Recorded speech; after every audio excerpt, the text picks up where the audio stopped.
এই যে এখানে মিক্সারগুলো দেখতেছেন, এখানে বিভিন্ন প্রকার ডাল, পোলাওর চাল, বাজরা, গম আর ভুট্টা ভাঙা আছে।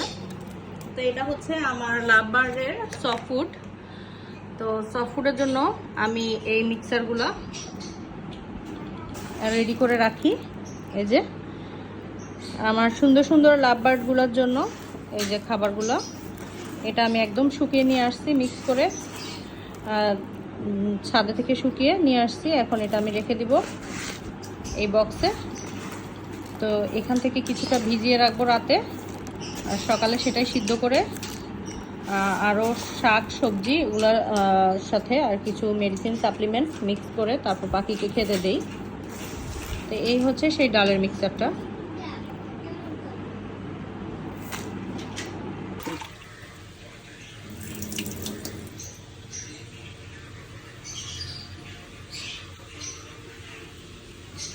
তো এই তো এই ডালগুলো আমি রাতে ভিজিয়ে রাখছিলাম, সারা রাত ভিজিয়ে রাখার পর এখন এটা আমি সিদ্ধ করে নিব।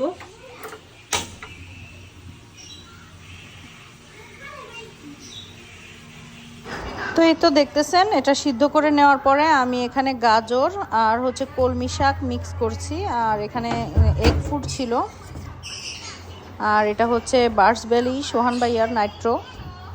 এখানে অনেকগুলো জিনিস মিক্স করে এটা তৈরি করে। তো এগুলো দিয়ে মিক্স করে নিব ভালো করে নেড়েচেড়ে। এখন পাখিকে এগুলো খেতে দিব।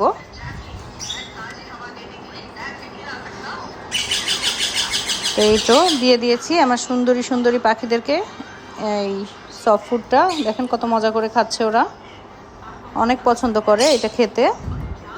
তো এই জন্য আমি চেষ্টা করি সপ্তাহে 2 থেকে 3 দিন এটা দেওয়ার জন্য। আর যখন ব্রিডিংয়ে থাকে তখন প্রতিদিনই দেই, ঘরে যখন বাচ্চা থাকে তখন প্রতিদিনই দিতে হয়। তো এই যে এই ঘরে অলরেডি বাচ্চা আছে, তো এই জন্য এদেরকে প্রতিদিনই আমি এই সফট ফুডটা রেডি করে দেই।